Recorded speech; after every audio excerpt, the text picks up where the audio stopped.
এই ভিডিওটা আগে দেখে রাখলাম এই জন্যে যে আজ যে আলাপ করবো দেখবেন যে বাঙ্গু বুদ্ধিজীবীদের চাইতে এই দরিদ্র মানুষেরা ভালো বুঝে রাষ্ট্র, অর্থনীতি ভালো বুঝে, আর্গুমেন্ট ভালো বুঝে, ভালো তো আর্গুমেন্ট তুলে তারা। যাই হোক, আপনারা জানেন যে বিএনপি সরকার বাজেট দিছে, প্রথম বাজেট। আপনি পত্রিকার মেলা আলাপ দেখবেন কিন্তু কিছু বুঝবেন না, পরস্পর বিরোধী কথা।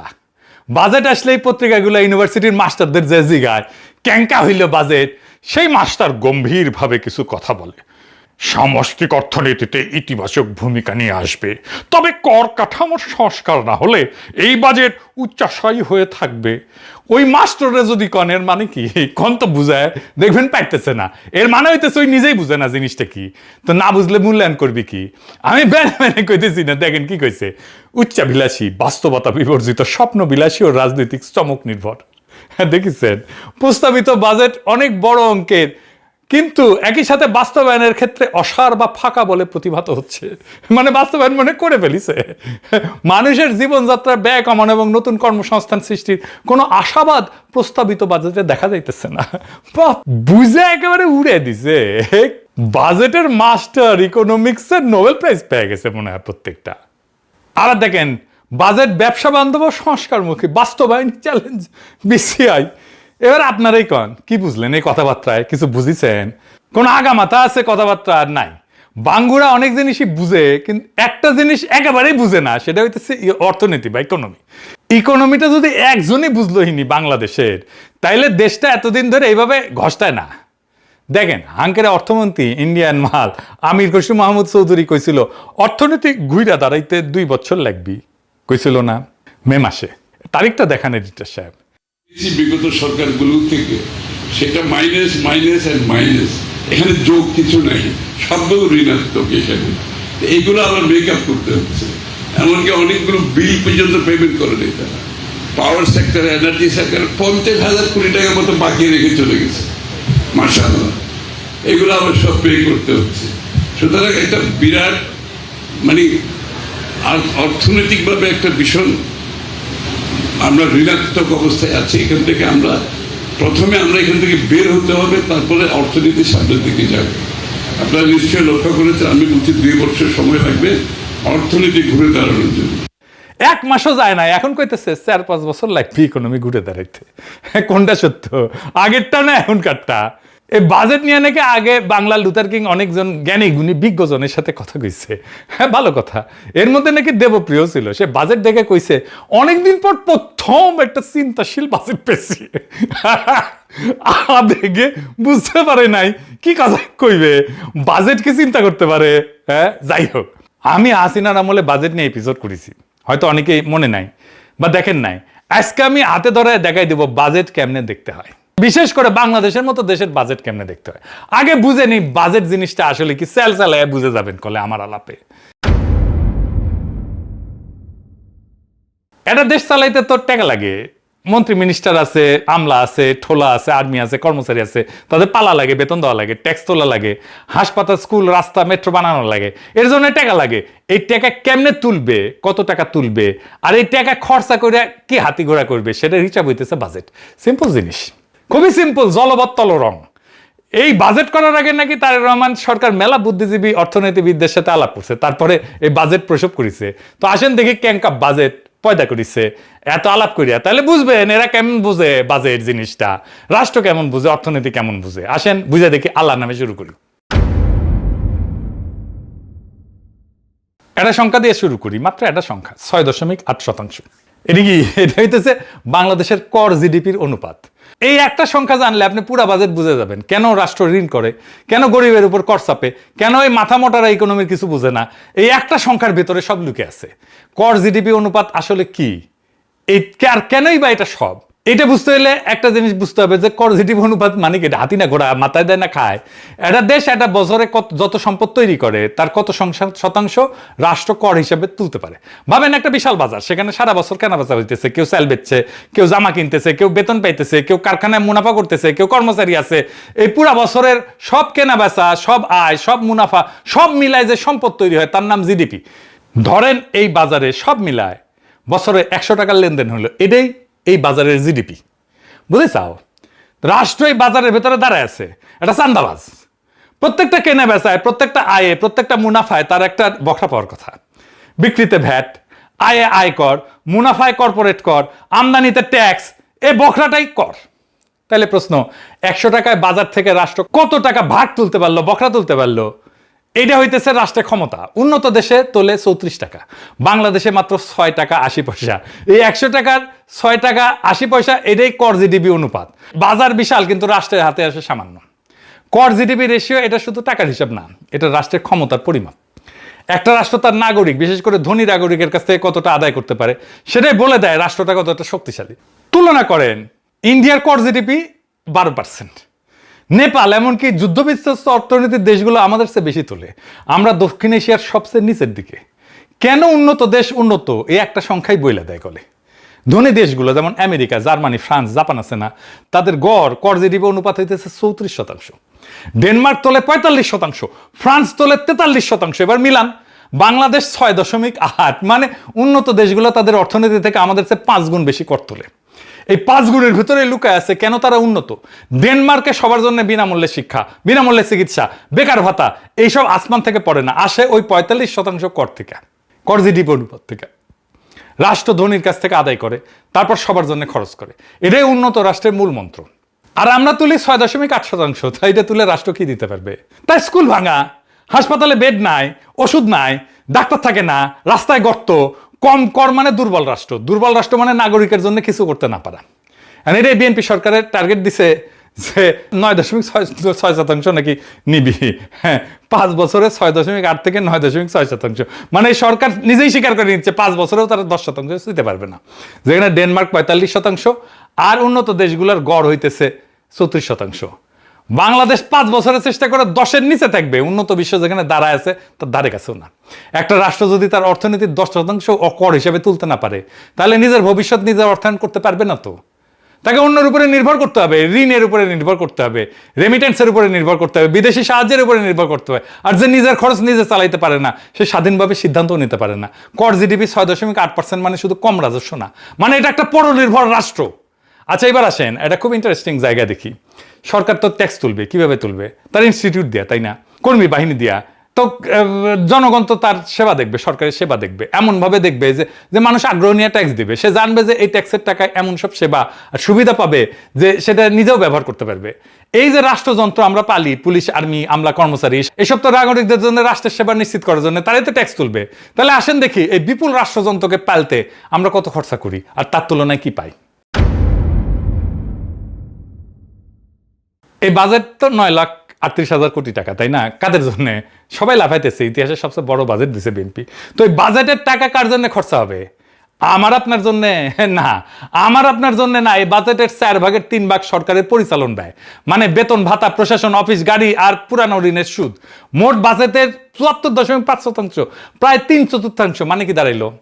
বাজেটের প্রত্যেক 4 টাকার মধ্যে প্রায় 3 টাকায় চলে যাবে রাষ্ট্রযন্ত্রটাকে সচল রাখতে। সরকারি কর্মচারী বেতন, অফিসের খরচ আর অতীতের দেনার সুদ। এই 3 টাকা কোনো নতুন কিছু তৈরি করবে না, কোনো কারখানা না, কোনো রাস্তা না, কোনো হাসপাতাল না। শুধু সরকারি বেতন ভাতায় 89,380 কোটি টাকা, বাজেটের প্রায় 9.5%। সুদ 1,27,500 কোটি টাকা, আরো 13.5%। দুইটা মিলে বাজেটের প্রায় 1/4, শুধু বেতন আর সুদ। একটা উন্নত রাষ্ট্রে বাজেটের সিংহভাগ যায় নাগরিকের দিকে, আর বাংলাদেশে 3/4 যায় রাষ্ট্রযন্ত্রের দিকে, নিজেকে টিকায় রাখতে। সেই রাষ্ট্রযন্ত্র যা ট্যাক্সের টাকা তুলতে পারে না, কোনো সেবাই দিতে পারে না, না স্বাস্থ্য, না শিক্ষা, না অবকাঠামো, না ব্যবসার সুবিধা। একটা উন্নত দেশে বাজেট হইল নাগরিকের জন্য রাষ্ট্রের খরচ। বাংলাদেশের বাজেট হইল রাষ্ট্রযন্ত্র টিকায় রাখার জন্য নাগরিকের খরচ। উন্নত রাষ্ট্র সংগ্রহ করে জনগণের কাছ থেকে, ফেরত দেয় জনগণকে। আর আমাদের রাষ্ট্র সংগ্রহ করে জনগণের কাছ থেকে, খরচ করে নিজের জন্য। যে বাজেট তার নিজের অস্তিত্ব টিকে রাখতে 3/4 নষ্ট করে ফেলে, খাইয়া ফেলে, সে বাজেট জনগণের ভবিষ্যৎ গড়ার বাজেট না, সেটা রাষ্ট্রের আত্মরক্ষার বাজেট। বাজেটের একক বৃহত্তম খাত কোনটা জানেন? জনপ্রশাসন। মোট বাজেটের 15%, শিক্ষার চেয়ে বেশি, স্বাস্থ্যের 2.5 গুণ, প্রতিরক্ষার 3 গুণ।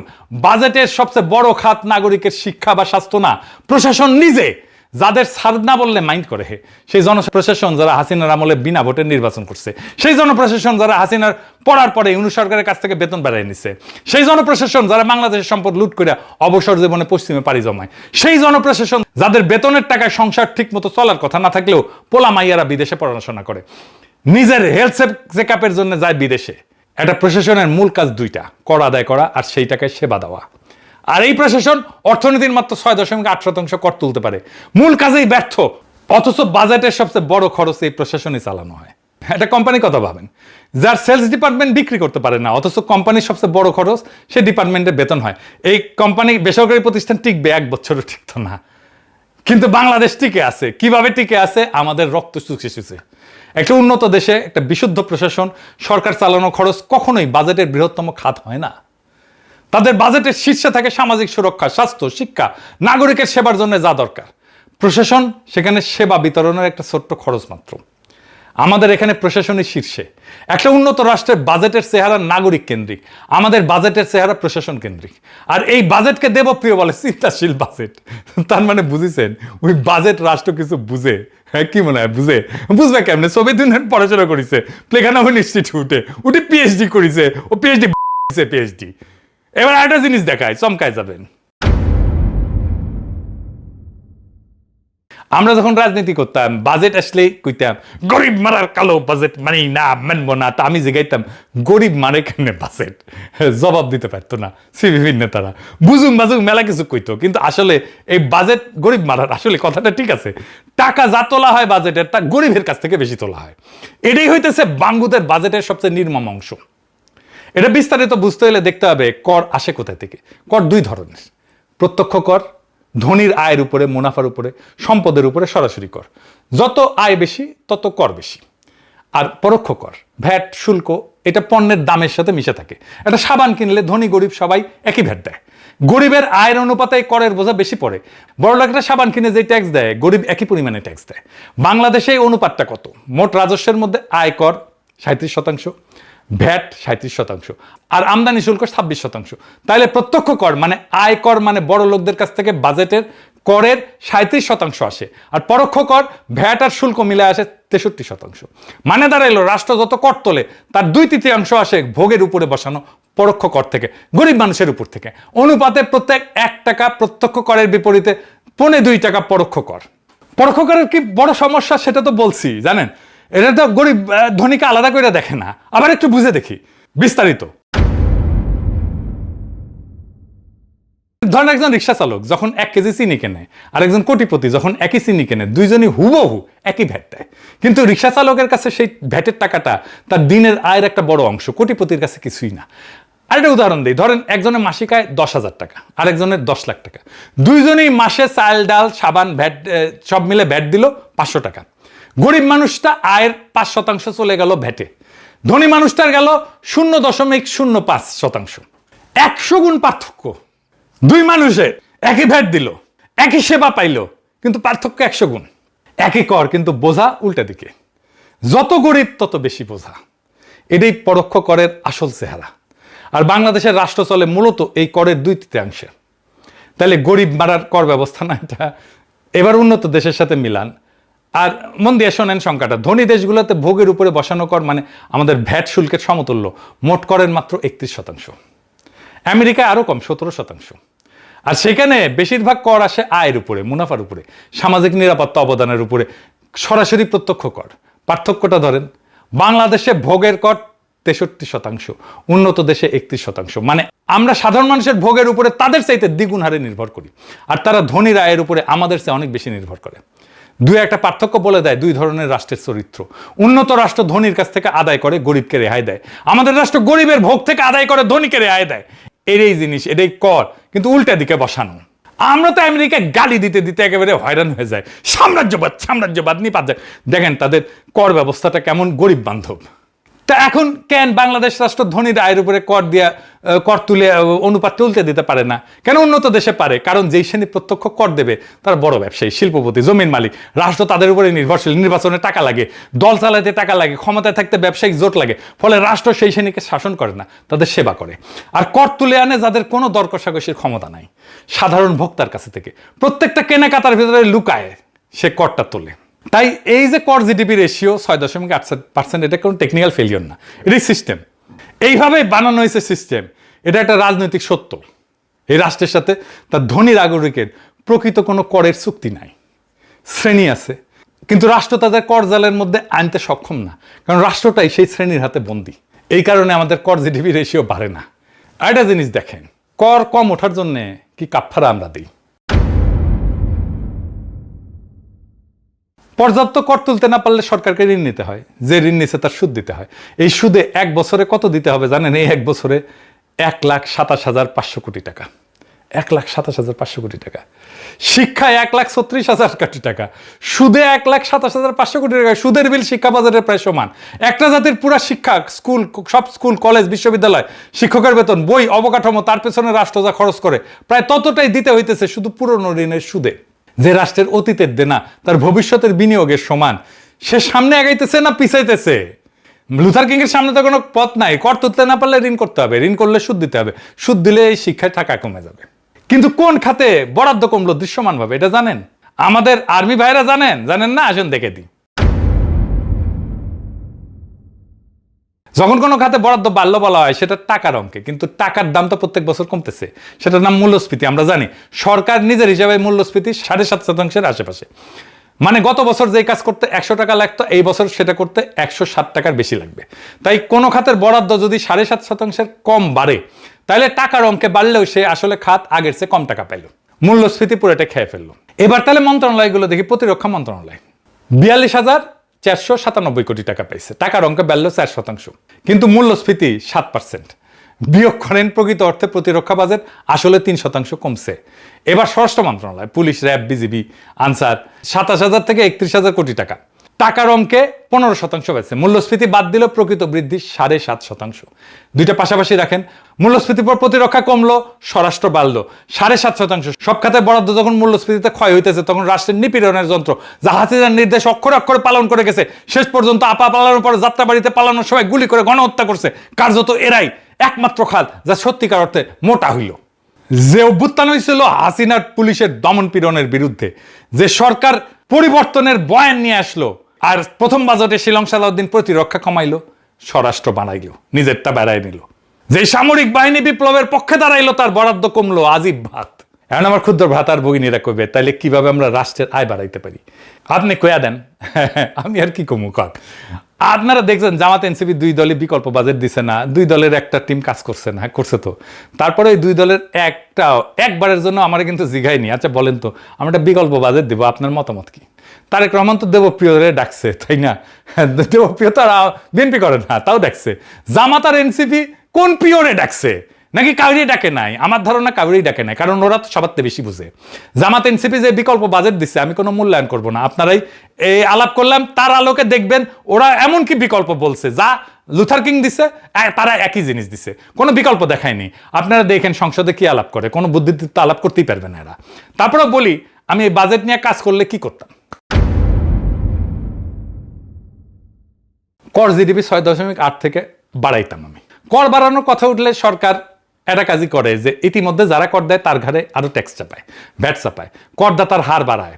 এটা আত্মঘাতী, কারণ এটা একটা ছোট জালে বারবার নিংড়ানো হয়। ওই বেতনভোগী মধ্যবিত্ত আর নিয়মে চলা কোম্পানি যারা এমনিতেই ফান্দে আটকা, ফল উল্টা হয়, করের ভয়ে বাকিরা ওই জালের বাইরে থাকে, ভিত্তি আরো ছোট হয়। এটা কোনো সমাধান না, এটা একটা দুষ্ট চক্র।